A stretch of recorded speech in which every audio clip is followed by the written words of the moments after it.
But we begin with the latest from Ottawa, where protests continue to take over the downtown core. The organizers are digging in their heels, saying they will not leave until vaccine mandates are lifted or the government is out.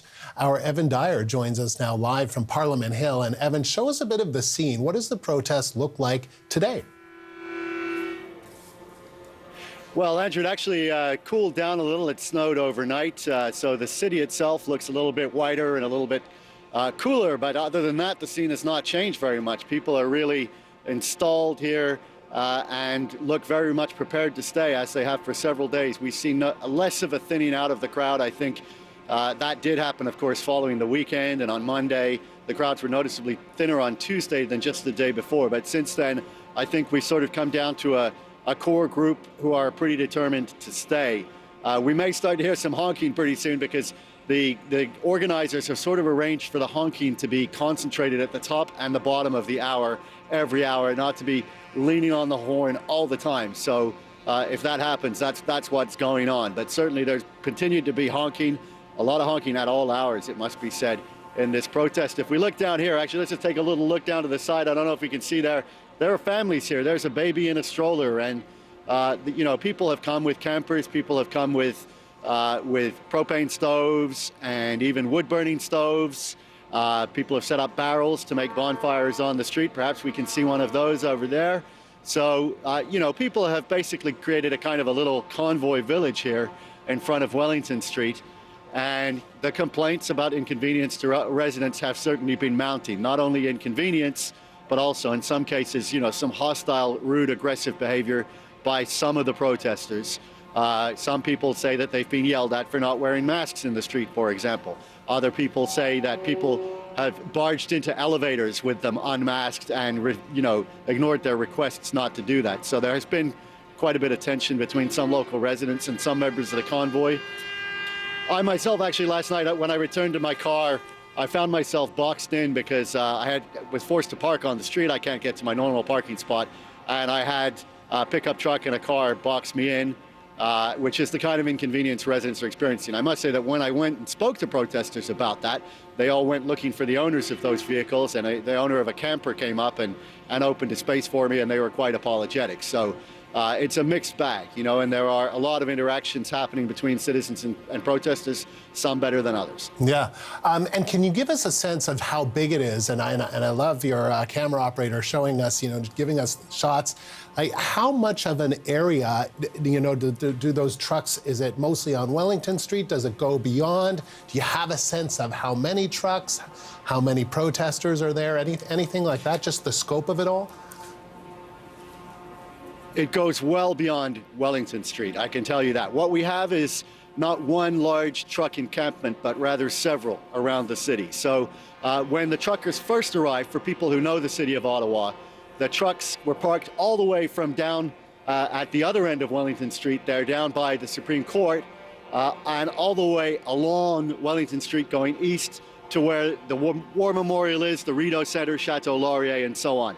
Since then, the police have asked some truckers to relocate, and the police have been moving these truckers around the city to try to park them in I guess, the least inconvenient spaces. So they cleared the area over there by the War Memorial, but the truckers have really just moved a few blocks over to an area near Waller Street, which is near to one of the entrances from downtown onto the 4 Series highway that runs through the middle of Ottawa. Likewise, if we were to look south from here, this street is filled with trucks.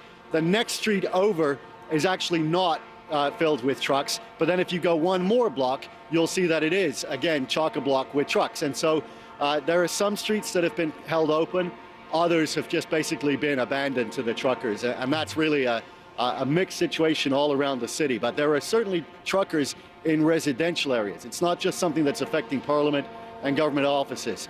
Half a dozen blocks from here, you're really into an area of houses and apartment buildings. There are truckers there too, and they're making just as much noise as these ones.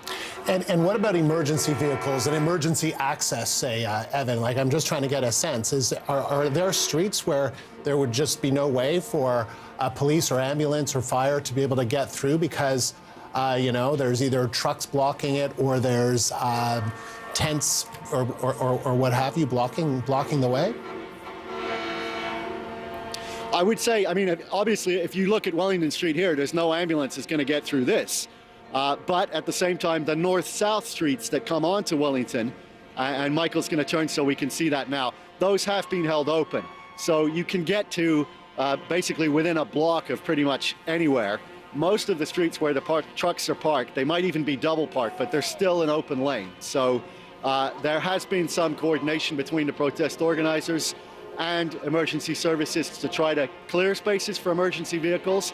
We've heard about a couple of delays involving paramedics, but so far it seems that most emergency vehicles have been able to move, and mostly the streets are fairly open. I mean, open in the sense that you can squeeze through, let's put it that way. And so, Evan, just finally, you know, where are we in terms of this impasse between what the protesters say that they want and what is being done to address that? What residents of that area who have said that they are very unhappy, that they want these protesters to leave, that they don't feel safe, and the blaring horns constantly is driving them nuts, or what have you. And there's also been some we've reported on some of the incidents where people felt extremely uncomfortable with the Confederate flag, with a swastika flag being flown. Just tell us where we are in all of that. Well, one thing that we have seen, I'd say, in the last 24 hours is the beginning of some bylaw enforcement by the city of Ottawa. So yesterday we saw a criminal charge. There had been two the previous evening. Those were the first criminal charges that had been handed down by police here. But what we hadn't seen, and what had caused a lot of complaints from local residents, was enforcement of the bylaws to do with parking, to do with noise. I think that would be the #1 concern. And of course, there's also concerns about diesel fumes. The air quality was notably affected by this protest in the downtown core. And then those acts of, you know, individual aggression, hostility, or threatening behavior. We haven't seen too much action on that kind of thing. We've seen an uttering threats charge, but that had more to do with social media postings. But we have seen some tickets handed out for people, for example, carrying unsafe containers of gasoline or noise violations. So that has begun a little bit. But when it comes to actually clearing the streets of this protest and people leaving, the protesters held a news conference today, and they made it very clear that they're still sticking by their demands. They have no intention of going anywhere until all of their demands are met, they said. Let's listen to one of the protest organizers, Tamara Leach, someone who actually quit her job with the Maverick Party in Alberta precisely because she has no intention of going home anytime soon. Let's listen to her. Our movement has grown in Canada and across the world because common people are tired of the mandates and restrictions in their lives that now seem to be doing more harm than good. Let me assure the people of Ottawa that we have no intent to stay one day longer than necessary. Our departure will be based on the Prime Minister doing what is right, ending all mandates and restrictions on our freedoms. So there's no movement, of course, from the government side. The government has been very clear that it has no intention of conceding anything that it can concede. And of course, only some of the demands could even be conceded in theory by the federal government, because quite a few of them concern provincial mandates. There's no movement, no sign of movement from the province of Ontario, for example, or the province of Quebec in meeting any specific demands in response to these convoys. So one of the things that may yet happen to change things is what happens with other convoys around the country. So if, for example, there are new convoys being arranged in Toronto or Quebec City, potentially they could draw people away from this protest, or not. And of course, if the convoys achieve successes in other locations, if they're able, for example, to negotiate some kind of a concession at the Alberta protest, that also would likely have an effect on people here. It would likely inspire them to feel more determined to stay. Those people who are already say that they're pretty determined not to go anywhere. So there's a lot of things happening around the country that could yet have an impact on this protest. But one thing we are not seeing is any movement from the political actors on either side. Evan, thank you. That is the CBC's Evan Dyer, live on Parliament Hill in Ottawa. We're going now to Toronto. Ontario's Chief Medical Officer of Health is giving an update on COVID-19 in the province. Here's Dr. Karen Moore.